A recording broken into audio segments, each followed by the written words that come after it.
لیکن عمران علی صاحب، اس جنگ سے امریکہ نے کیا حاصل کیا ہے اور کیا کھویا ہے؟ امریکہ کچھ حاصل کر پائے؟ نہیں جی، امریکہ نے کچھ حاصل نہیں کیا. ان کو اب پتہ چل رہا ہے کہ یہ بیوقوفی تھی. اس جنگ میں اسرائیل کے کہنے پہ انہوں نے اسرائیلیز نے یہ نیتنیاہو صاحب پہنچے ہوئے تھے، کچھ کمپیوٹر گیمز دکھائی تھیں کہ ہم یہ اٹیک کریں گے، ایران میں لوگ کھڑے ہو جائیں گے اور آل دیٹ، آپ کو پتہ ہی ہے. تو پریسٹیج کھوئی ہے اپنی اوور آل، اپنی ایک امپریگنیبل وار مشین ہے امریکہ، اور پہلی دفعہ لگا کہ ایک ریاست اس کو فیس آف کر گئی اور مقابلہ کر گئی. بے شک جغرافی کا فائدہ اٹھایا، بے شک آبنائے ہرمز کا، لیکن یہ فیکٹ کہ ایران جیسا ملک وہ اپنے اس نے گیو ان نہیں کیا. تو یہ امریکہ کے لیے جو اس کی یونیپولر موومنٹ ہے، اس کے لیے بہت بڑا دھچکا ہے. میں ابھی بھی نہیں مانتا کہ امریکہ ڈکلائن میں ہے، لیکن یہ ایک بہت بڑا سیٹ بیک ہے امریکن ملٹری پالیسی کو یا امریکن ملٹری مائٹ کو جو ہوا ہے. تو کچھ نہیں کھویا جی، کچھ نہیں پایا، کھویا ہی کھویا.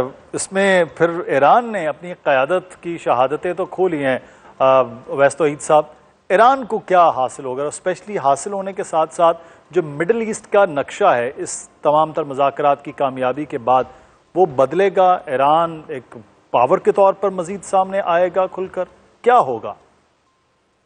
یہ لگتا تو یہی ہے. ظاہری بات ہے کہ ایک پین کا تھریش ہولڈ ایران نے بہت اپنی ریزیلینس دکھائی ہے، پین کا تھریش ہولڈ دکھایا ہے. اور ظاہری بات ہے کہ جب 10 محرم کے بعد 4 جولائی جس روز امریکہ کی انڈیپینڈنس اینیورسری ہوگی، جب وہ تقریبات ہوں گی وہاں پہ 250ویں سالگرہ منا رہے ہوں گے، اسی روز جنازے کی جو ہے وہ ملکگیر آیت اللہ علی خامنہئی صاحب جو شہید ہوئے تھے جنگ کے اندر، ان کی تیاریاں جاری ہیں. تو وہ کئی ملین لوگوں کو اس تقریبات کے اندر شریک کرنا چاہ رہے ہیں، ایک پورا ماحول بنانا چاہ رہے ہیں، اور یہی ہے کہ فتح کا. اور مجھے لگتا ہے جو میری اطلاعات ہیں اس میں شاید ایران کے عوام پہلی دفعہ مجتبیٰ خامنہئی صاحب نئے سپریم لیڈر کو دیکھیں، نئے ایران کے اندر اور نئے مشرق وسطیٰ یا گلف ریجن کے اندر، جس کا اشارہ آپ دے رہے ہیں، ریکیلیبریشن، ری الائنمنٹ، ابھی امبیسڈر صاحب بھی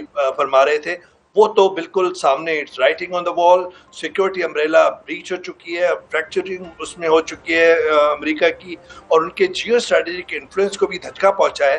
ٹرمپ اور اسرائیل کے جو انٹرسٹ کے جو کلیش نظر آ رہا ہے، تضاد نظر آ رہا ہے مشرق وسطیٰ میں، وہ اسی وجہ سے ہے کہ ڈونلڈ ٹرمپ چاہتے ہیں کہ وہ چائنا کے فولڈ میں نہ چلے جائیں گلف ریجن، اور اپنے جیو اسٹریٹجک جو انفلوئنس ہے اس کو سسٹین کر سکے آنے والے دنوں کے اندر. اور دوسری طرف نیتنیاہو چاہتے ہیں کہ مستقل بنیادوں پر ایک تنازع یا جنگ کھڑی رہے، کیونکہ اکتوبر میں ان کو الیکشن کا سامنا ہے، یا تو الیکشن میں ان کی جیت مقدر بنے گی یا پھر ان کو جیل جانا ہوگا. تو بہت کچھ ہائی سٹیکس ہے، اور ایران نے اس کے اندر بہت کچھ حاصل کیا ہے. $100 بلین کے قریب ان کے منجمد اثاثے ہیں، وہ انفریز ہو جائیں گے.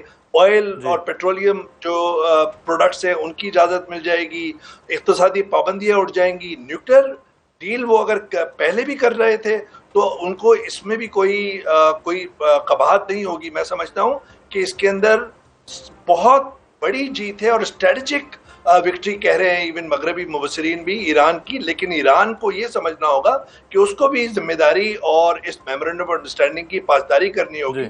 ایگریسو پوسچرنگ یا ابنائے ہرمز کو بند کرنے کی دھمکی یا بند کرنے کا اعلان ہر اقدام کے اوپر، یہ بھی ان کے فیور میں نہیں جائے گا. تو اسی وجہ سے پاکستان اور قطر کی جو مثالی ایک ڈپلومیسی ہے، جس کے اندر field marshal general Asim Munir صاحب ایک آرکیٹیکٹ یا ایک برج کے طور پہ لیڈ کر رہے ہیں، شہباز شریف صاحب ان کے ساتھ ہیں، اور انہوں نے یہ ثابت کر دیا ہے کہ جب سے جنگ شروع ہوئی ہے 111 دنوں کے اندر کئی مرتبہ جب یہ ڈی ریل ہو رہا تھا اسرائیل کی کوششوں سے، یا جو امریکہ کے اندر ہارڈ لائنر اس کے باوجود، یا ایران کے اندر جو ہارڈ لائنر اس کے باوجود انہوں نے یہ نیگوشیشن کو ٹریک پہ رکھا ہے. اور آج برگن اسٹاک کے اندر، سوئٹزرلینڈ کے اندر بھی یہی کوشش ہے کہ مستقبل کے اندر یہ ٹریک پہ رہے نیگوشیشنز، اور امن قائم ہو سکے اس ریجن کے اندر، جس کی امید آج پھر سے بالکل. اور پاکستان کے کردار کے حوالے سے بھی بات کریں گے، لیکن جو ابھی مڈل ایسٹ کی آپ بات کر رہے ہیں، آپ عمران صاحب مڈل ایسٹ میں سرو کر چکے ہیں as a ambassador. Middle East کا نقشہ پھر بدلے گا، اور عرب ممالک جو ہیں اس ساری ڈیل کے بعد، کیونکہ امریکہ اور عرب ممالک کا ایک پورا الائنمنٹ تھی اور طویل عرصے سے اب اسرائیل کے ساتھ بھی بہت سے عرب ممالک کی اپنی ایک الائنمنٹ چل رہی ہے، اس صورتحال کے بعد سچویشن وہاں پھر کیا ہو؟ دیکھیے جس طرح ویسا فرما رہے تھے وہ جو ایک امریکہ کا مڈل ایسٹ میں سیکیورٹی کی ایک امبریلا تھی، وہ تو پنکچر ہو گئی ہے. لیکن یہ اور دوسرا آپ نے ایک نقطہ اپنے سوال میں پوچھا کہ کچھ عرب ممالک اسرائیل کے ساتھ بہتر تعلقات بنا رہے ہیں. دیکھیے جنہوں نے ابراہیم اکارڈز کی پہلے کیے وہ تو پچھتا رہے ہوں گے. یو اے نے اپنا پوسچر 7 دن میں بدلا ہے اور وہ بالکل پرو اسرائیلی اور اینٹی پیس سے وہ بالکل شفٹ ہوئے ہیں، کیونکہ ان کو نظر آیا کہ نہ اسرائیل نہ انڈیا ان کو مڈل ایسٹ میں سیکیورٹی نہیں دے سکتا. یہ ویسے یہ انڈیا کو بھی دیکھ لینا چاہیے اور اسرائیل کو بھی، کہ اس طرح نہیں ہو سکتا کہ آپ اپنی جغرافی کو ڈینائی کر دیں جو ان کے ارد گرد ہے.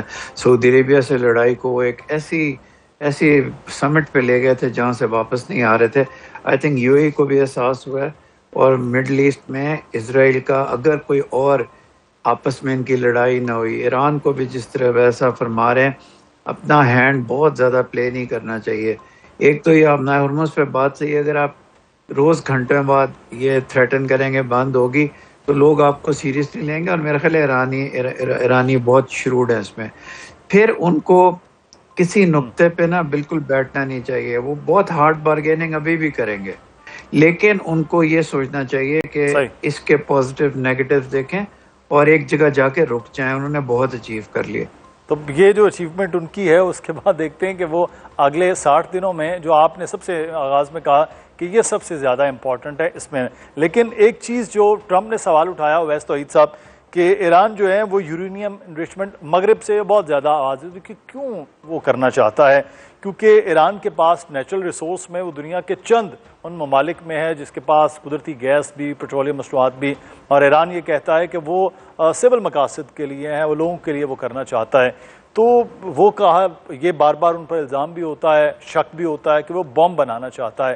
تو یورینیم انریچمنٹ پہ اتنی زیادہ جو فوکس کرتا ہے یا اس پہ زیادہ ضد ہوتی ہے ایران کی، آپ سمجھتے ہیں اس سے یہ پیچھے ہٹیں گے اور مکمل طور پر پیچھے ہٹا جائے گا؟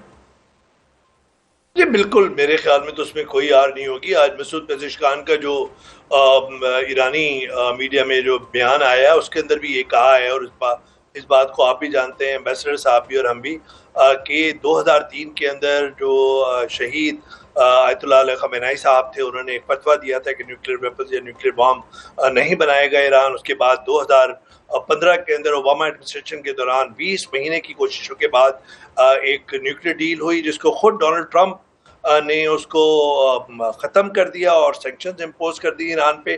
اس سے بہتر ڈیل تو ڈونلڈ ٹرمپ نہیں لے سکتے. تو ایران کو کوئی خبات نہیں ہوگی